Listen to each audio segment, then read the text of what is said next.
What's up, everybody? Welcome back to Shore Speak Podcast. So, this week's interview is with a lady named Rosemary Mupambwa. She is a life coach. I interviewed her because I was interested in finding out what led her to becoming a life coach. For me, in my mind, a life coach is someone who's going to give you advice, help you get through trying times, and maybe you don't want to go see a therapist, but you are comfortable speaking with a life coach. So my interview with her was to find out what led her into becoming a life coach, and then what are some of the things that happened in between time that led her to believe that she would be a good life coach. And she explains that, and then she kind of gives us a little bit of advice at the end on how we can handle grief, or with some better ways that we can kind of channel that energy. So after the serenity prayer, you guys take a listen and enjoy the show. God, grant me the serenity to accept the things I cannot change, courage to change the things I can, and wisdom to know the difference. Died in 2003, and my mom passed away in 2017. And then I lost all my brothers, and my youngest brother passed away last year in February 2019. I'm so sorry to hear all of that. Yeah, thank you. So I suffered complicated grief and unresolved grief. I had so much pain that it was really drowning me. I hit rock bottom, and to top it all, I had to move into a foreign country soon after my husband passed away. So I moved to North America here in Canada in 2003, soon after my dad passed away. So I got separated from my children for 6 years. Wow. So I was lonely. I was very bitter about the betrayal that I had experienced from the people that I thought were there for me after my husband passed away. Okay. So I could not find the right tools, Aisha, to help me to heal all this grief. Okay. And then I decided to write my book in 2019. My book is called Exhume or Heal. Exhume or Heal? Yes, Exhume or Heal, a widow's memoir, getting her groove back. So this became my healing manual. I also wanted to help other people that were struggling to deal with their grief and loss, to help them dismantle the dark veil of grief that has kept them stuck. So this is how I decided to begin my career, because I was suffering so much. I was turning into this unavailable parent for my children, and I didn't know how to help myself. And the best way that I could do it was to remove my grief from my head, all my emotions, and put it into a book. And that really helped me to offload all that, and also to create a healing manual for myself and for other people that are dealing with grief. Yeah, and at this time, as any other time, a lot of people are dealing with grief for many different reasons. And while this pandemic is going on, it's definitely leaving people with situations of grief and anger and bitterness of trying to figure out why this has happened to them. Yes, that's very true. So how long have you been doing the life coaching? I started off much earlier in 2005, before I actually decided to get registered, because I was giving free advice and free sessions to my friends and family, to my church members and stuff like that. Yeah. And then in 2016, that's when my children said, "Mom, why don't you register your business and start providing paid services to other people besides your church members and family members and friends?" So that's when I decided to register my business in 2006. But I had started much earlier, but I was providing free services to people. Oh, okay. Basically helping people where they needed help, wherever you can help out, not asking for a fee though. Yeah, not asking for a fee. Yeah. Okay. So, do you find that the advice that you give other people becomes very helpful in your life, or does some of the techniques that you offer people to use is that helpful in your life as well? Yes, it is very helpful because for me, it's like I continue to heal through giving other people advice. Because every time when a person comes forward for help, it kind of reminds me of where I am Mm-hmm. and where I was and where I am today. So it also helps me to go through my healing process again and also reignite my power and find my grounding And find and your grounding. always, yeah, found my grounding. Mm-hmm. Hmm. Yes. That sounds amazing, and everybody don't know that it's a skill to be able to find your grounding. You know, some people are just out here lost and spinning through a whirlwind and can't figure out how to get on their feet. But it takes the power of using your mind to be able to get to that point. You know, if your mind is not strong, it won't allow you to get there. That's for sure. And you got to have God. You have to have God. Um, Yes, that's very true. So from okay, over this time that you've been doing the life coaching, do you remember like maybe one specific story where you felt like you really put an impact in somebody's life? You really had a strong impact. Um, there are many, but I will pick one which kind of really stood out. Yes. Um, there was a woman that lost a husband a couple years ago. Okay. She was only 27, Oh wow. and, Sorry. and they were only married for a year. Oh Yeah, my a God. year and 1 month. Oh. And the husband passed away just the day before his birthday. So this woman just couldn't deal with her grief. She could not accept that her husband can just die just like that. Yeah. So what happened was she used to carry the ashes of her husband in her purse everywhere she went Okay. because she felt like if she left the ashes at home, she's abandoning her husband. Oh wow. Everybody tried to help her to help her to let go of the ashes, but she would cry, she would kick, and she would go into these anger episodes if anybody tries to touch that box of ashes. Mm-hmm. So her mom called me in the end and said, "You know what, Rose? I have my daughter, and I've been really trying to help her to let go of the ashes, and she can't." So I met up with the daughter, and we kind of went through why she felt that she had to hang on onto the ashes of her husband. Come to find out that she was really feeling guilty because she thought if she let go of the ashes of her husband, she was not honoring the death of her husband. She also felt that if she let go of the ashes, then she's all alone in the world. And she also felt that she had the right to her husband, keeping her husband for as long as possible, because she thought keeping the ashes was like healing the loss that she had had.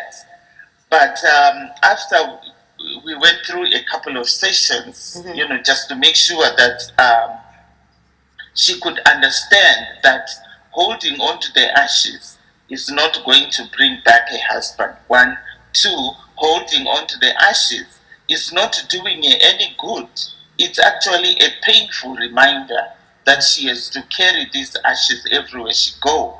And also, we also made her understand that carrying those ashes was actually surrounding her with all this negative energy. Mm-hmm. When you are carrying a dead person around you, what kind of energy are you sending to the world? Right. So it was like she was feeling as if she was in a bubble of a dark cloud, and she couldn't see where she was going because the grief had just overtaken her life completely. and she could not see a light at the end of the tunnel. And in the conversations that we had, she had actually planned to take her life because she felt there was no reason for her to live anymore. Oh, wow.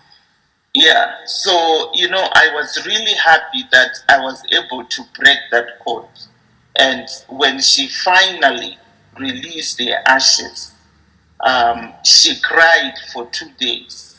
But in the end of it all, she was able to release the ashes to her mom and then ask their mom to help her to go and spread these ashes on the place where they met, because they met in a park. So she went over there with her mom and a few other friends, and they spread the ashes. And so today she is a happy woman. She's actually in a relationship now, and I am so happy for her that um, this this was one of my success stories where you help a woman that was so stuck in a grief that she didn't see any life after the passing of his spouse, but now she was able to go back to school and has met somebody, and she's happy in that relationship. So I told her, you know what? Invite me to the wedding. I would love to come to the wedding. I know. That would be a beautiful thing to see, because you actually seen it from beginning to end. So that is a Yes. beautiful thing to see, and I'm so glad you were there to help her, because taking your life is absolutely not the thing to do. No matter what you're going through, that's not the out. It's not. Um, so with the holidays approaching, what is good advice for somebody who is experiencing grief at this time, for whatever reason? Um, yeah, that's a very good question because right now, because of COVID, Yeah. a lot of people are really going through different kinds of grief. Hmm. Uh, and many people are actually going through a lot of anger issues. Hmm. A lot are going through abuse, domestic violence has actually skyrocketed. Yes. And yeah, because I also work with women or even men that have experienced any kind of abuse. So the best advice I can give to anybody who is going to be listening, Hmm. or the one that I'm actually giving to my clients, is um, holiday time is a time to celebrate. It's a time to celebrate any kind of life, especially the birth of our Jesus Christ. That's right.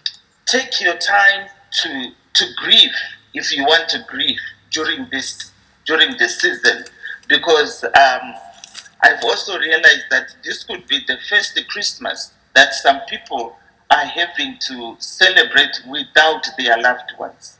This could Yes. be the first holiday season that they are alone in the house or alone with their children, without the spouse. So I'm encouraging people to allow themselves, to give themselves permission to have fun, because holding on to the pain or continuing to feel sad will not bring back your loved one back to life. And having fun, is not a sin. I know a lot of people have also told me that I feel guilty, just having fun. Hmm. It's like I'm not honoring or respecting the death of my spouse. Hmm. And I've always told them that this is not true. What you need to believe is your loved one or the departed is always going to be part of you, no matter what, whether they are dead, whether they are alive, or whether you continue to be sad or you start having fun. They will still hold that special place in your heart.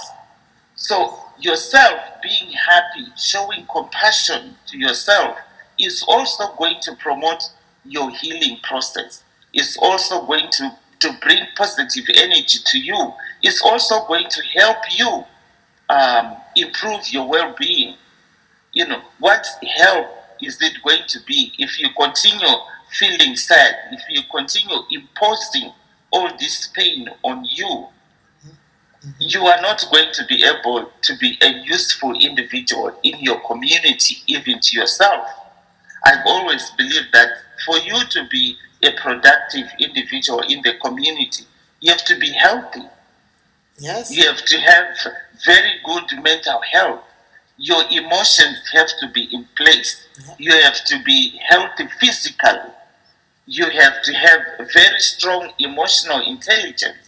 You also need to check your social intelligence, because if those two are missing, then you will never be able to fit into any community as a productive individual.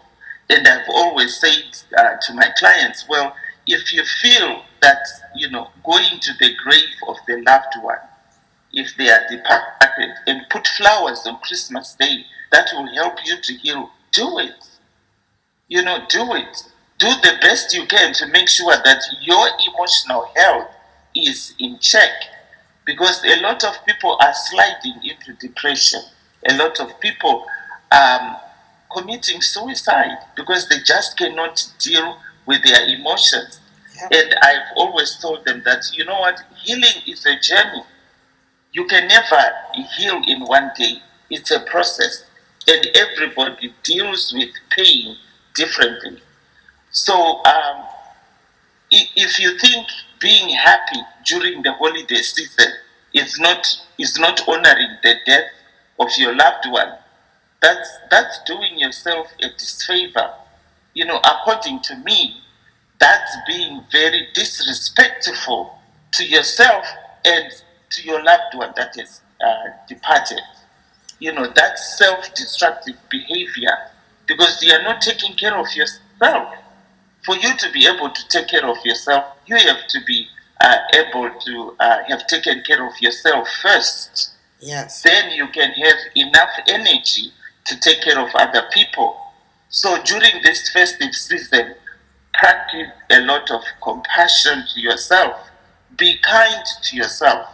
I'm not saying that you shouldn't have some sessions where you can break down and cry. Yeah. Go do that. If it's going to make you feel better at the end of the day, then, have some moments where you think of your loved one and then you cry. But don't cry the whole day, because crying the whole day is not going to change anything. It's not going to change the past. The past is gone. They are gone.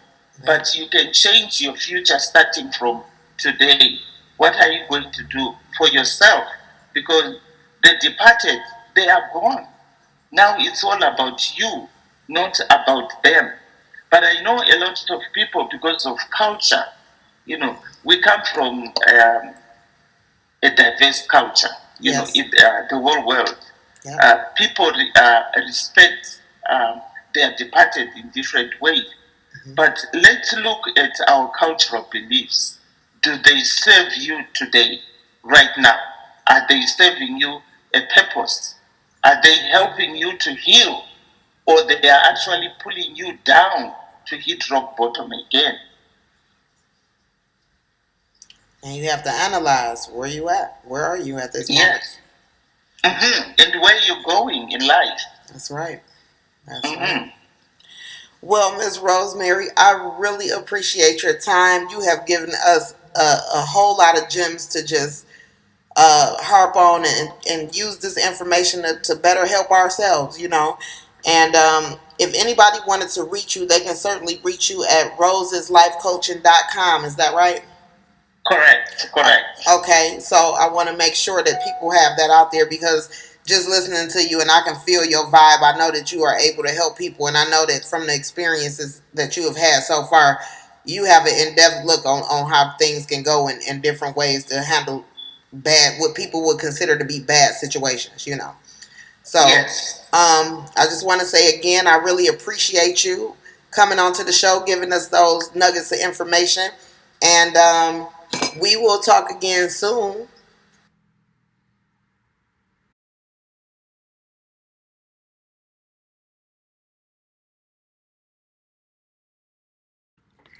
So that was our interview with Ms. Rosemary Mupambwa. She is a life coach. She did give us a few gems of information. I hope that can be useful in you guys' life.